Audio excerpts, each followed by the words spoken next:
As pessoas, elas têm um foco muito maior no ganhar do que no economizar. Mais dinheiro nem sempre vai ser a resolução dos problemas, já que existe esta mentalidade de escassez. Qual é a consequência de não mudar a mentalidade? Tantas coisas para pensar que hoje não consigo pensar no amanhã. Eu foco só em sobreviver, em resolver o problema deste momento. Quanto maior é a sensação da inadequação, maior é essa perspectiva de curto prazo. E aí elas nunca constroem um cenário perfeito para ter essa segurança e realmente se beneficiar desses aumentos de renda, né? Porque acaba que a renda aumenta bem, mas eu nunca me beneficio desse aumento da renda. E aí tu vai mergulhando nesse foco no curto prazo e nunca constrói segurança e liberdade. Nós não podemos esperar a condição que julgamos ser perfeita. Nós precisamos... Não foi nem a primeira, nem será a última vez que eu escutei coisas do tipo: Jéssica, quando eu ganhar mais, eu vou conseguir organizar meu dinheiro, eu vou conseguir guardar, eu vou conseguir fazer tal coisa e tal. E aí agora eu quero que tu pare e pense, quantas vezes tu mesma não te disse isso? Ah, mas quando eu ganhar mais, eu vou conseguir fazer isso. Quando eu ganhar mais, eu consigo fazer isso. E agora eu quero que você siga olhando em retrospectiva e veja se você hoje não ganha mais do que você ganhava 2 anos, 3 anos, 4 anos atrás. 5 anos atrás, 10 anos atrás, 15 anos atrás. E será que o que tu ganha hoje não é o que tu gostaria de ganhar há 3 anos atrás? Quando tu dizia, quando eu ganhar tal valor, daí eu começo? E aí tu já chegou nesse valor e tu segue com o mesmo discurso? Quando eu ganhar mais, então eu vou conseguir fazer tal coisa. Quando eu ganhar mais... Percebe que esse discurso, muitas vezes, ele se prolonga, mesmo que o ganho aumente? Por que isso acontece? E como não se tornar refém disso? Como conseguir fazer um equilíbrio entre o que eu penso de aumentar a renda, mas também o que eu penso de poupar? Porque se nós esperarmos o cenário que nós julgamos perfeito para começar a cuidar do dinheiro, a construir reserva, a construir investimento de longo prazo, esse momento ele nunca vai chegar.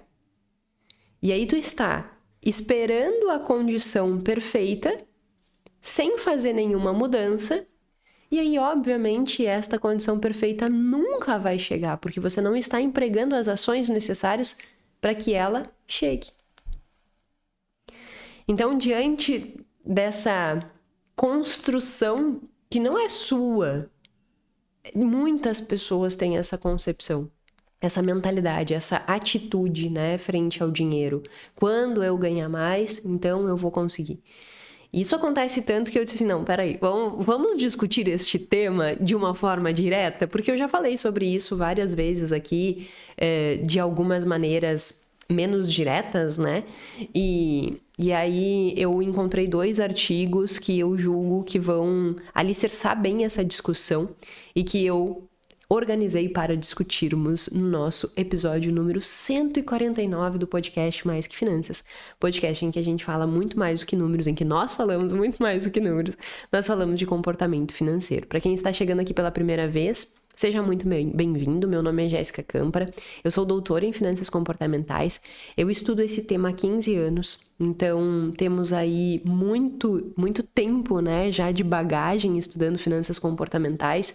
E com isso, eu sempre busco estudos que realmente tenham um embasamento científico e eu trago para cá de uma forma simples e aplicável nas nossas vidas para que nós possamos ir construindo uma relação diferente com o dinheiro e concomitantemente, né, como resposta, como resultado disso, nós vamos melhorando a nossa qualidade de vida, nós vamos melhorando as nossas condições. Então, seja muito bem-vindo se está aqui pela primeira vez, compartilha, curte, o Gui fica me dizendo, né, amor, você tem que dizer para as pessoas curtirem, comentarem, compartilharem, e eu sempre esqueço, ou sempre eu lembro bem no finalzinho, então hoje eu lembrei no início, porque ele me cobrou isso ontem de noite, e aí nossa, hoje eu não vou esquecer. Então, se você tem gostado do conteúdo, compartilha, curte, comenta, porque isso ajuda, né, a fazer com que o conteúdo vá ganhando cada vez mais alcance E como eu sempre menciono, se você está aqui, está disposto a escutar um conteúdo nesse nível, você já faz parte de um pequeno percentual das pessoas. Não são uma grande maioria das pessoas que vão estar dispostos a isso. Tanto é que eu chamo meus alunos de ET, porque são pessoas que efetivamente vão estar dispostas a passar muitas vezes, inclusive, pela dor da mudança para conseguir galgar uma vida que vale a pena ser vivida. E se você está aqui, você já é um pouquinho ET também. Então, muito obrigada pela tua confiança e parabéns pela dedicação em realmente querer construir uma vida diferente. Enfim, sem mais delongas, nós vamos discutir 2 artigos, a começar por um artigo que ele vai envolver a teoria da escassez, justamente para discutir essa questão de que mais dinheiro nem sempre vai ser a resolução dos problemas, já que existe esta mentalidade de escassez, já vou falar sobre isso. E num segundo momento nós vamos discutir a grande questão de que o foco de boa parte das pessoas não está em eu vou economizar, mas está em ganhar mais. E se você parar e refletir, tu acha que efetivamente ganhar mais vai fazer com que tu economize mais? E o que nós percebemos neste estudo é que as pessoas já têm consciência que nem sempre ganhar mais vai resultar em economizar mais. Só que daí o que tu deveria estar comprando, que é a tua segurança e tua liberdade, tu tá abrindo mão pelo novo consumo que você está adquirindo a partir desse aumento da renda. Então, vamos discutir isso um pouquinho mais pra frente, mas vamos começar com essa descrição, né, do envolvimento da teoria da escassez com algumas repercussões de perfil e foco no curto prazo e uma dificuldade maior de persistência nas nossas metas, tá certo? E aí, para começar a discutir esse tema, eu começo com uma provocação. Todas as vezes que eu escuto essa frase, mas quando eu conseguir isso, então eu vou focar. Quando eu conseguir mais dinheiro, então eu vou conseguir economizar. E aí todo mundo está esperando o momento perfeito, a condição perfeita para começar a cuidar do dinheiro e economizar, construir reserva de emergência e pensar no longo prazo. Só que enquanto tu estiver esperando a condição perfeita, tu está perdendo tempo e oportunidade de ativamente construir esta condição.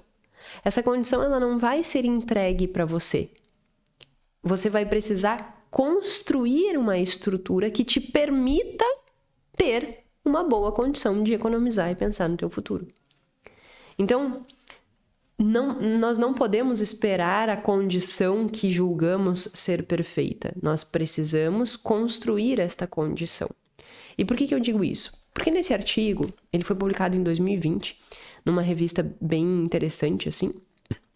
Só uma curiosidade, né, sobre os artigos que eu trago. Eu sempre busco artigos que estejam dentro dos quartis 1 e 2. O que isso significa?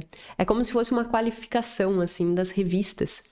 E aí tem revistas que vão estar no quartil 1, tem revistas que vão estar no quartil 2, como se fosse, assim, qualidade máxima, qualidade um pouquinho menor, qualidade intermediária, qualidade baixa. A grosso modo falando, né? Então, nós vamos ter lá primeiro quartil, segundo quartil, terceiro quartil, quarto quartil. E eu sempre coloco nos filtros de busca primeiro e segundo quartil para trazer artigos que são publicados em revistas que têm um rigor maior para que elas possam estar ali. Então, não são revistas predatórias que nós chamamos, por exemplo, que são revistas que vão estar no quarto quartil, que são aquelas revistas que muitas vezes o pesquisador vai lá, paga e consegue publicar o seu artigo. Então, nós temos que ter alguns cuidados, né? Porque nem toda a evidência, ela é confiável e robusta o suficiente. E óbvio que em finanças nós temos ainda poucos estudos que são randomizados, que são cegos, que dentro das pesquisas clínicas isso é mais constituído.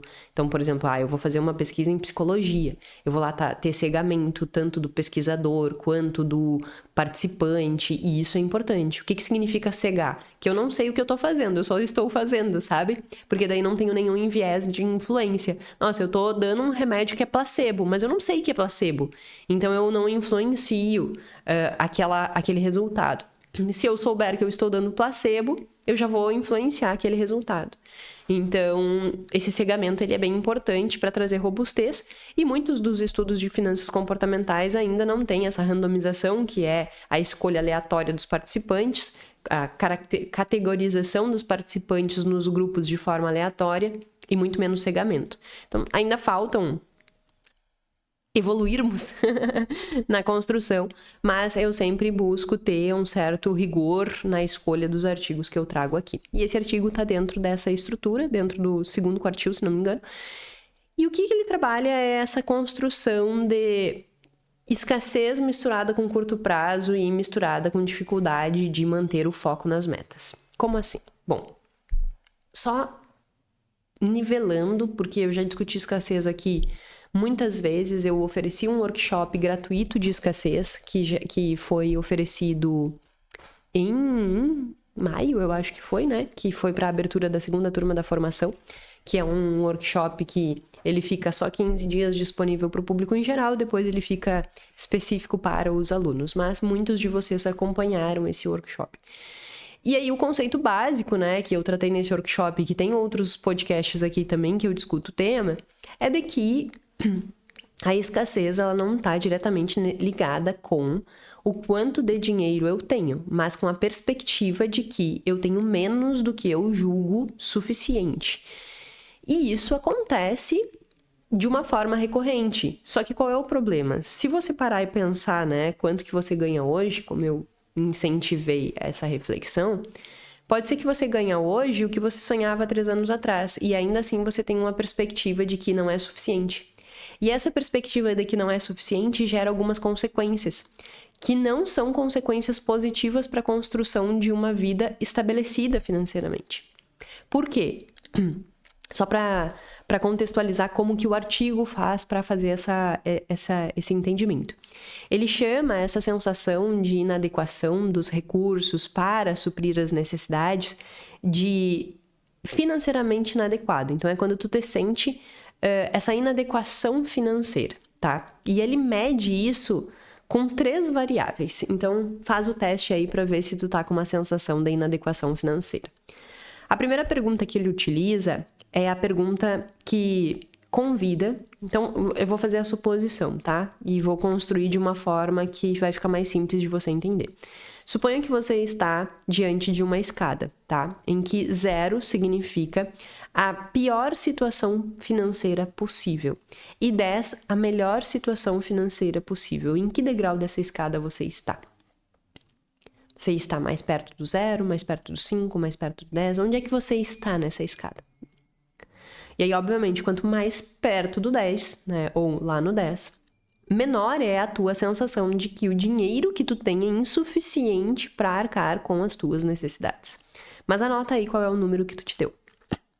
A segunda questão é a seguinte. Em geral, você diria que tem mais dinheiro do que precisa, tem apenas o necessário para as suas necessidades, não tem dinheiro suficiente para atender as suas necessidades. Qual dos 3 você julga que encontra-se? E a terceira questão. Quão difícil é para você pagar as suas contas mensalmente? 1, muito difícil. 4, nada difícil, né? Então, numa escala de 1 a 4, quanto maior, mais fácil é. E essas são as 3 questões que vão evidenciar se a pessoa ela tem uma percepção de inadequação financeira ou não. E aí, como que você vai analisar isso?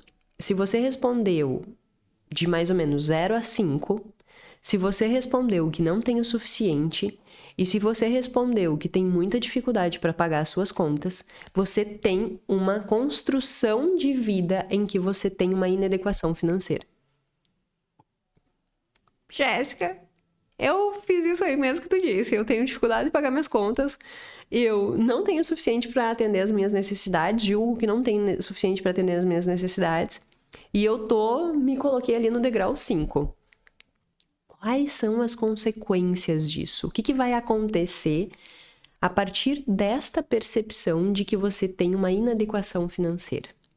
É aí que entra o trabalho da pesquisa. Eles acompanharam, e por isso que o estudo é bem interessante, eles acompanharam 4.446 adultos durante quase 18 anos.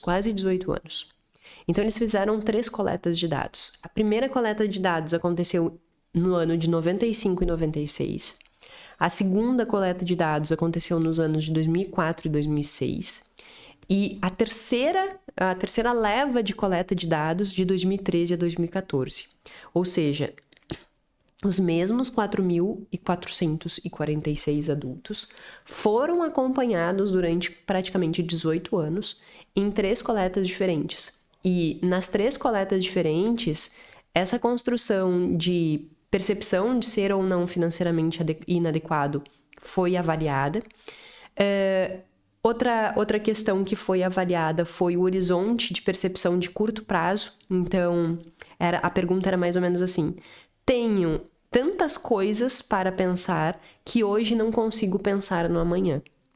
Então, quando tu para e olha para essa pergunta e diz assim: será que eu consigo pensar em planejamento para amanhã? E a tua resposta for: não, eu não consigo pensar no amanhã. Eu tenho tanta coisa para pensar hoje que não sobra espaço para eu pensar nada para amanhã.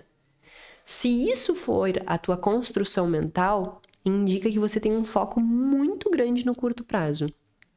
Que tu não consegue nem projetar nada para o teu futuro, porque tu te sente completamente pressionado em resolver a tua vida no presente, em atender os teus problemas no presente. Então, tu não consegue pensar no futuro. E viva um dia de cada vez. Então, essas 2 perguntas foram utilizadas para avaliar o horizonte de tempo de curto prazo, né? E aí, quanto mais a pessoa dizia que não consegue pensar no amanhã, e quanto mais ela dizia que vive um dia de cada vez, mais foco no curto prazo ela tem. Paralelamente, também foi feita a avaliação de orientação para o longo prazo. Então, a pessoa respondia se ela gosta de fazer planejamento e se acha útil fazer metas para o futuro. E aí, quanto mais a pessoa diz que acha útil e que faz metas para o futuro, maior é a orientação dela para o presente. Outra variável que foi analisada também é a persistência em relação às metas, né? Então, com 2 perguntas que eram sobre: quando me deparo com uma situação ruim, faço o melhor para mudar. E mesmo quando tenho muito para fazer, dou um jeito de finalizar, de fazer até o final aquilo que eu estava fazendo. Então, persistência, né? E uma outra construção e uma outra variável que eles avaliavam era rebaixamento de aspirações, que é quando as minhas expectativas, né, elas são muito altas e não são atendidas, eu tendo a diminuir a minha aspiração, tendo a diminuir o meu objetivo.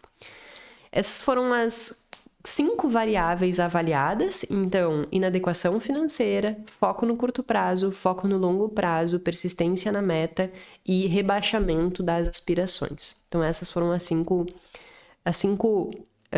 coisas avaliadas ao longo desses 18 anos, com 3 avaliações.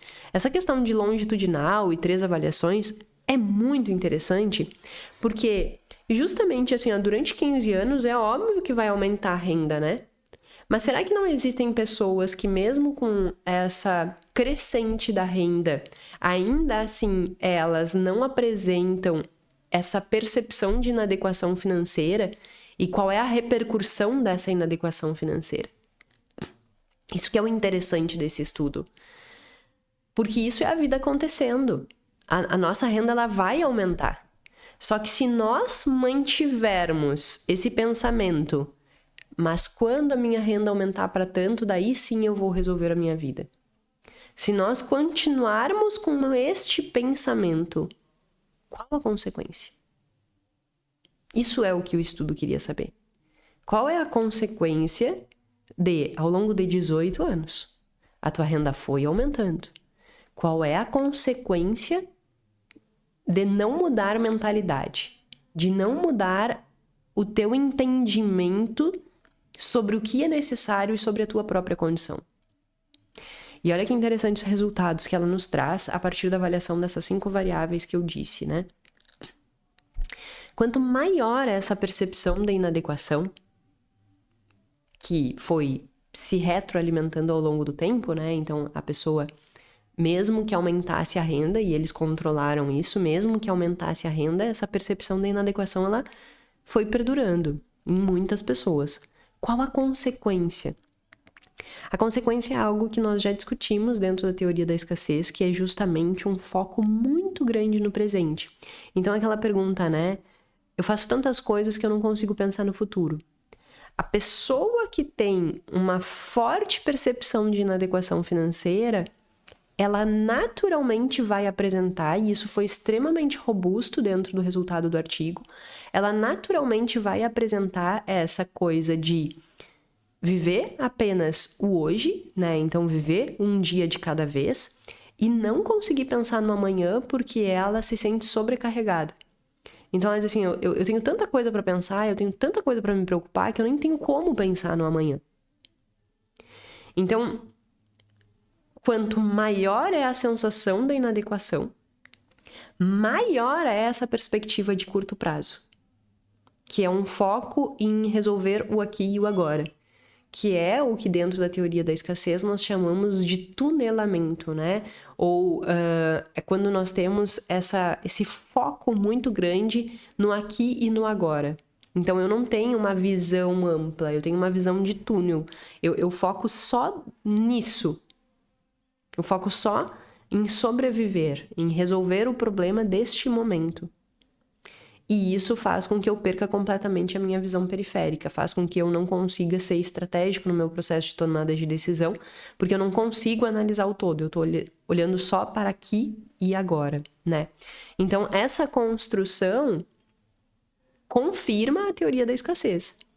E confirma também o não foco no longo prazo, porque as pessoas que tinham maior percepção de inadequação tinham menor percepção de planejamento. Então, quando elas foram questionadas, né? Tu acha útil pensar no futuro? A pessoa disse não. Por que não? Porque eu não consigo pensar no futuro, porque eu tô sobrecarregada com o presente. E aí são aquelas pessoas que dizem assim, como é que eu vou pensar no futuro se eu não consigo pagar minha conta de luz hoje? E aí elas vão se fechando para essa construção de pensar no futuro, porque elas julgam que pensar no futuro é uma perda de tempo. E é essa discussão que o artigo traz.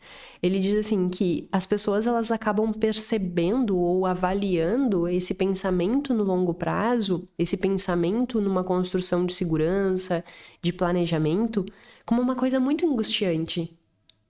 É como se fosse algo muito incerto, muito inalcançável. E como que eu vou parar e vou pensar no futuro se eu não consigo nem pagar as minhas contas hoje? E aí são pessoas que vão ter discursos do tipo, pra ti é fácil. Pra ti é fácil pensar no futuro. Mas se tu estivesse na minha condição, aí eu queria ver. Só que eu já tive na tua condição. Não que todos que me escutam vão estar numa condição assim, né? Mas eu já estive numa condição de escassez. E eu saí dela.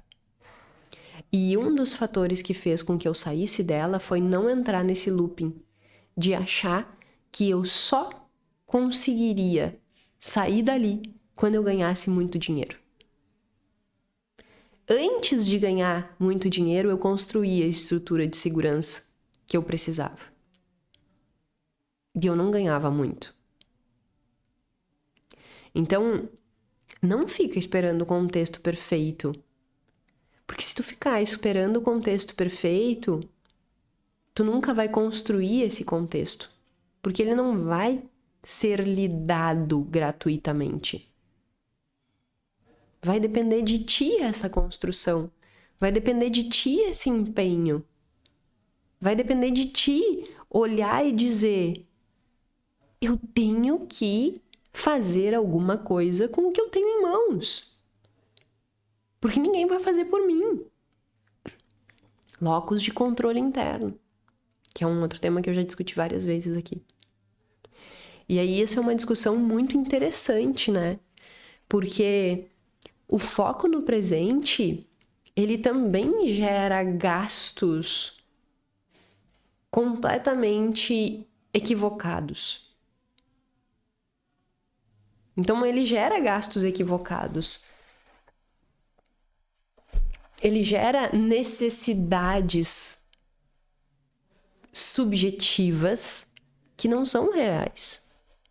É a troca de um telefone, é a aquisição de um computador, é a aquisição de uma roupa nova.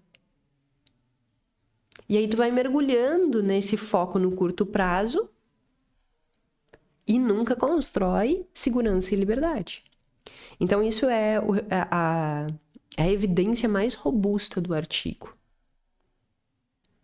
Pessoas que têm uma percepção de inadequação vão ter um foco exacerbado no curto prazo e vão ter menor foco no longo prazo, o que faz com que elas não construam uma condição que seria sólida para ter qualidade de vida no futuro. Então ela tá sempre correndo atrás do rabo. Tá sempre na rodinha dos ratos. E um outro resultado bem interessante que o artigo traz é a forma que as pessoas enxergam o tempo também, né? E o esforço em relação à meta. Então, o que eles mostram é que as pessoas que têm mais foco no curto prazo, elas tendem a ter menos persistência. Justamente porque ela olha e diz assim, de que adianta persistência? Isso é inalcançável, então melhor deixar quieto. Então, a pessoa com foco no curto prazo, ela vai ser negligente com seus próprios objetivos. Mas não porque ela não tem aquele objetivo, mas ela julga que aquele objetivo é inalcançável. Porque ela julga que ela tem que ter a condição perfeita para alcançar aquele objetivo. Só que na busca pela condição perfeita, ela nunca monta a estrutura suficiente para criar base para alcançar aquela meta, aquele objetivo. Então ela desiste. Então aquela variável de persistência em metas, ela não tem tanta, né? Então a pessoa tende a abandonar a meta. E quem tem mais foco no longo prazo tem maior persistência. Então, foco no longo prazo dá persistência, mesmo diante dos desafios, eu sigo trabalhando. E foco no curto prazo dá abandono de meta. Então, eu diminuo as minhas aspirações porque eu julgo que elas são inalcançáveis. Com isso, somando essas duas características, a pessoa fica na exata condição em que ela está. Quando tem uma percepção da inadequação alta.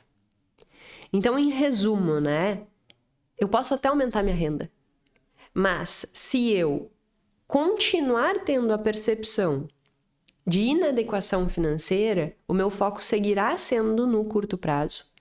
Eu seguirei diminuindo as minhas aspirações e eu seguirei não tomando boas decisões porque eu não construí uma visão de longo prazo que me permita ter foco nas minhas metas e trabalhar para alcançá-las.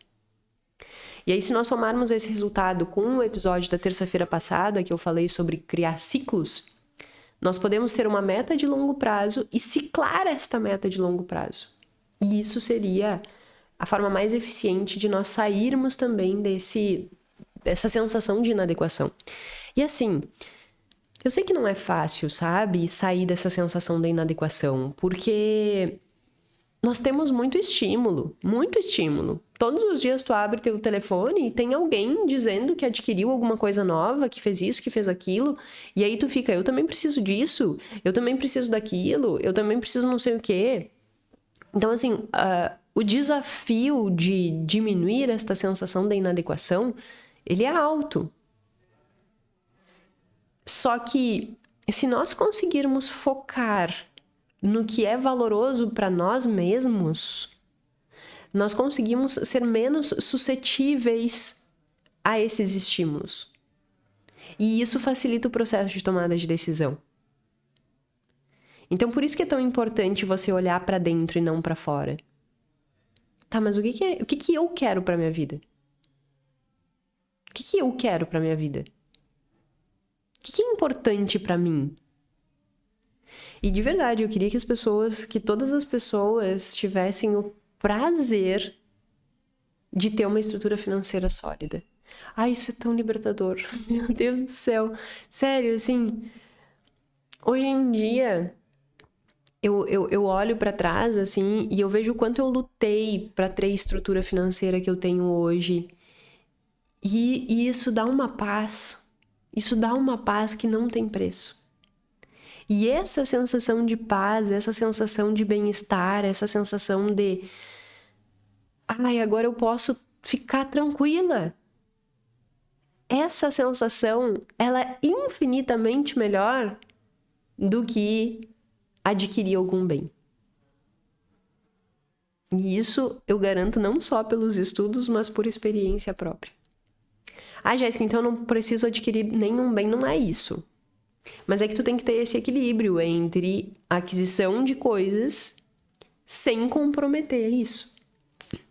Porque senão tu sempre vai estar com uma percepção de inadequação e mais dinheiro nunca será suficiente.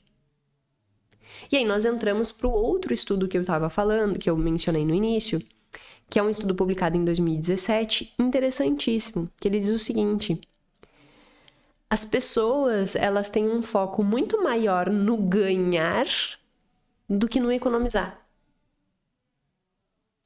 E não é que isso esteja errado. Que bom que tu tem um foco em ganhar mais. Só que o que nós precisamos entender é que o foco no ganhar mais, ele não inviabiliza o foco de economizar. E o que o estudo discute é justamente isso, que as pessoas, elas meio que veem esse foco de ganhar mais como concorrente de economizar. Então é como se as duas coisas estivessem em constante conflito. Ou eu vou focar em ganhar mais, ou eu vou focar em economizar. E aí a pessoa sempre puxa mais pro lado de ganhar mais. E nunca pensa no foco de economizar. E aí, isso vai construindo sempre essa sensação da inadequação. E o estudo testa isso. Será que efetivamente as pessoas, elas focam mais em ganhar do que economizar? Porque eles partiam de 3 pressupostos básicos, né? Os pressupostos básicos que eles partiam é: por que as pessoas têm essa tendência de querer focar mais em ganhar do que economizar? E aí eles traçaram 3 motivos, né? O primeiro deles é por causa do autocontrole e aversão à perda. Eles dizem que poupar exige muito autocontrole, e a gente sabe disso, né? Tu precisa ter foco no teu objetivo, abrir mão de tentações, e esse abrir mão de tentação é custoso. Então, precisa ter esse esforço para que tu consiga abrir mão. E tem uma questão de aversão à perda, porque se eu vou economizar, eu vou abrir mão de consumir alguma coisa, então tem uma sensação de uma certa perda. E isso fortalece o foco no ganho ao invés do foco na economia, porque o foco no ganho não tem custo psicológico, pelo contrário. Não tem que ter autocontrole para resistir a tentações. Eu tenho que me esforçar. Eu tenho que buscar alguma coisa. E aí o problema é que muitas pessoas, nesse foco no ganho, querem promessa milagrosa. E aí ficam sendo iludidas, né, por aí. Então, o primeiro motivo que eles trazem é isso, autocontrole e aversão à perda. O segundo é o viés do presente, que a gente já falou por aqui muitas vezes, né? Que é sempre quando nós pensamos em economizar, nós temos que pensar em abrir mão do presente em prol de uma coisa que nós não sabemos ainda o que é no futuro. E essa perspectiva de abrir mão do presente para o eu do futuro é custoso do ponto de vista psicológico. Portanto, é muito mais fácil focar em ganhar do que economizar, porque daí eu não preciso abrir mão do presente. E o terceiro aspecto que eles discutem é a percepção de segurança percebida. Eles dizem que as pessoas, elas associam maior segurança a ganhar mais, de forma completamente equivocada. Porque uma pessoa que ganha 50 mil e gasta 50 mil não tem segurança. Mas ela julga que tem. A sensação é de ter segurança, mas a prática não é. Porque se ela bater o carro, ela tá lascada financeiramente, como qualquer outra, mesmo ganhando bem. A mesma coisa quando se trata de que a percepção em relação a aumento de renda é uma percepção de que existe maior flexibilidade, né? Eu posso ganhar mais, eu posso gastar mais, mas eu tenho escolha. Então, quando nós olhamos para o ganhar mais, dá essa sensação de maior flexibilidade. E aí o foco das pessoas tende a ir para esse lado. Já economizar exige compromisso. Então, não tem flexibilidade, tem compromisso. Eu vou guardar para que eu consiga construir segurança e liberdade. Então, exige, né, um compromisso embutido ali. E ganhar é foco no status. Então, todas essas variáveis dentro dessa percepção de segurança financeira percebida faz também, né, potencializa o foco no ganhar. E aí eles, a partir desses 3 aspectos, autocontrole e aversão à perda, viés do presente e segurança percebida, eles justificam que, realmente as pessoas têm uma tendência a focar no ganhar. Mas será que isso é real? E aí eles vão testar. Então, eles testam em 4 experimentos diferentes com aspectos de teste diferentes. E aí o desenho experimental é da seguinte maneira. Eles pegam uma pessoa, então eles também querem testar essa questão da sensação de inadequação, ou seja, de privação percebida, para ver se isso muda alguma coisa. Então, quando a pessoa está em escassez, será que ela aumenta ainda mais o foco dela de ganhar em relação às pessoas que não estão em escassez, que se sentem privilegiadas? E eles fazem essa manipulação também. Então, a manipulação inicial é a pessoa, ela fazer um teste, né, fazer uma avaliação de se ela quer focar mais no ganhar ou no economizar. E para isso ela é convidada a escrever um texto. E aí os pesquisadores contam quantas vezes dentro desses textos elas elencaram aspectos relacionados com o ganho e quantas vezes elas elencaram o aspecto relacionado com o economizar. E depois eles fazem uma outra manipulação, que é fazer com que um grupo sinta-se em escassez. Então, eles convidam essas pessoas a escrever sobre situações em que elas estão se sentindo que o dinheiro não foi suficiente. E para um outro grupo ela diz assim, escreve um texto sobre momentos em que você se sentiu abundante, que você se sentiu privilegiado, que você tinha condição de fazer o que tu queria. Então isso manipulou, né, essa percepção de sensação de escassez ou essa sensação de abundância, que na realidade no estudo eles tratam como sensação de privação ou privilégio, os nomes que eles dão. Quais foram os resultados desse primeiro teste? As pessoas, no geral, sem dividir antes entre privação e privilegiados, ao escreverem o texto, a frequência de pensar em ganho foi de 59%. A frequência de pensar em economizar foi de 17%. Então, olha a diferença. Saiu de 59 para 17. Não saiu, né? Mas o grupo que pensou em ganhar, 49%. O grupo que pensou em economizar, 17%. Então, efetivamente, a maior parte das pessoas, elas têm um foco exacerbado em ganhos, comparado com um foco em economia. E quando a avaliação foi para as questões de privação e privilégio, isso é ainda maior. Então, o foco no ganho para as pessoas que têm uma sensação de privação foi para 69%, contra os 59%, que era o geral, né? E o foco da economia dessas pessoas em privação foi para 8,8%. Então, saiu de 17% para 8,8%. E já quem está na sensação de privilégio, o foco no ganho foi de 53%, um pouco menor do que o geral. E o foco em economizar, 21%. A diferença, né, que para quem estava no grupo de privados era 8,8% o foco em economizar. E no grupo de privilegiados, 21,4%. O que esses resultados nos dizem? Que, num geral, nós temos um foco maior em ganhar dinheiro do que economizar. E isso retroalimenta essa construção de que mais dinheiro não vai resolver a vida, porque eu tô sempre buscando mais, mas eu nunca tô focando em economizar.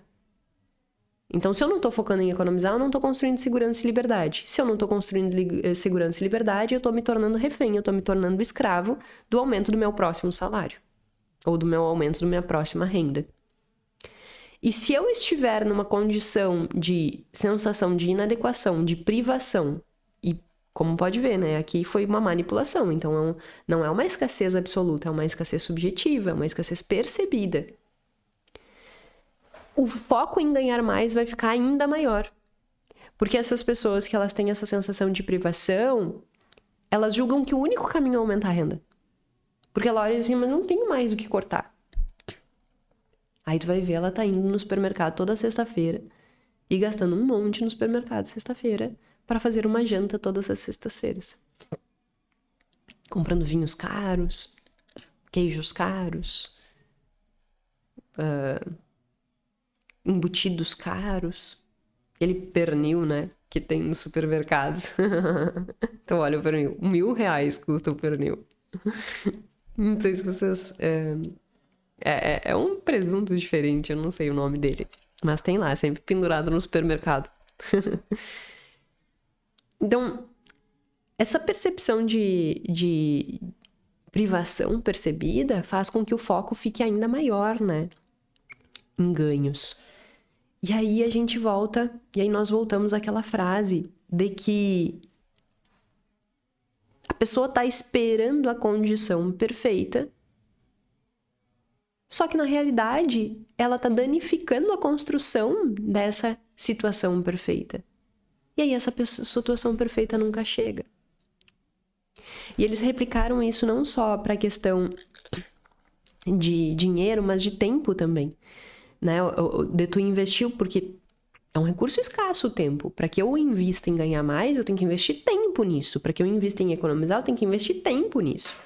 E aí eles mostraram que esse investimento de tempo, com o foco em ganho, foi de 4 horas e 4,8 horas, e em economizar 2 horas.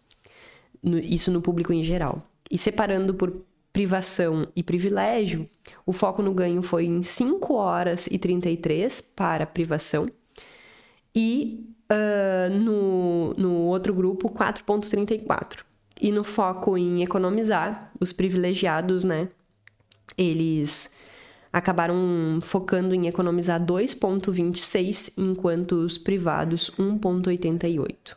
Então, aqueles que tinham essa construção de privação percebida, eles investem mais tempo em ganhar do que economizar. E isso confirma o resultado do experimento anterior. Então, dizendo que efetivamente pessoas com percepção de escassez percebida vão ter ainda mais foco em ganho do que em economizar. E aí elas nunca constroem um cenário perfeito para ter essa segurança e realmente se beneficiar desses aumentos de renda, né? Porque acaba que a renda aumenta bem, mas eu nunca me beneficio desse aumento da renda. E aí eu não construo essa situação. E um avanço que eles fazem nesse estudo, que é muito interessante, é que eles dizem que isso não é só um foco geral, mas que por vezes também é um foco míope. E eles fazem uma manipulação de renda em que a pessoa teria que escolher um trabalho, isso no experimento 3 e 4. Que a pessoa teria que escolher um trabalho, né? E aí um trabalho focado no ganhar mais ou um trabalho focado no economizar. E aí eles fazem uma estratégia, né, experimental em que o resultado final, quando o foco era ganhar, era de R$4.000. E $4.000 no caso, né? E o foco no economizar gerava um resultado de 4,5, ou seja, $4.500. Então, o foco no economizar, ele gerava mais retorno do que o foco em ganho. E mesmo assim, as pessoas priorizavam o ganho, em detrimento do economia.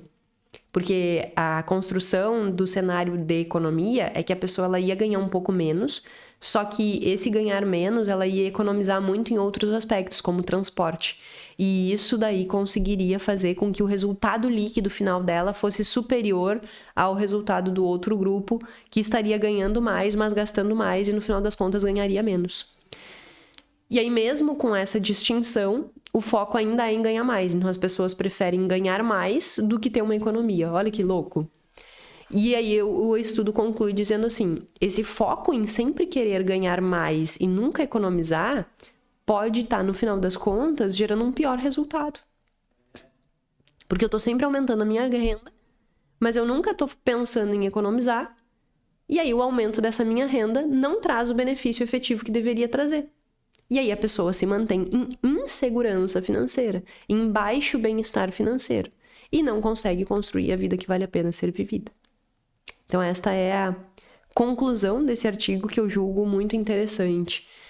Nós olharmos para essa discussão de uma forma estruturada, né? Nós temos que ter aspirações de ganhar mais, e eu sempre tive essa aspiração. Só que o foco de ganhar mais não pode deixar de lado o foco de economizar.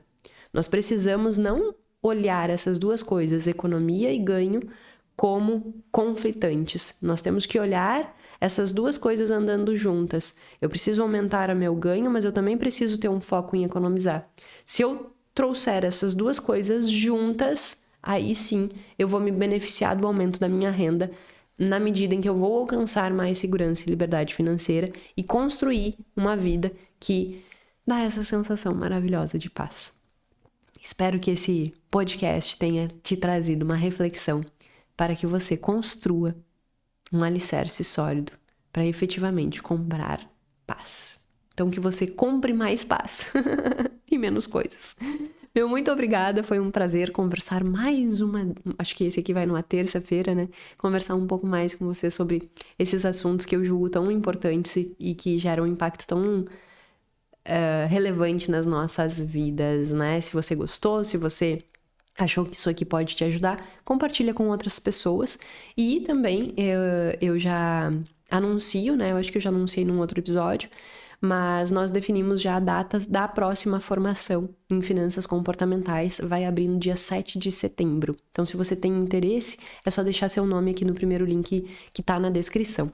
E eu fiz um exercício com os alunos para perguntar qual era a diferença entre o podcast e a formação, porque foi uma caixinha que me deram lá no Instagram.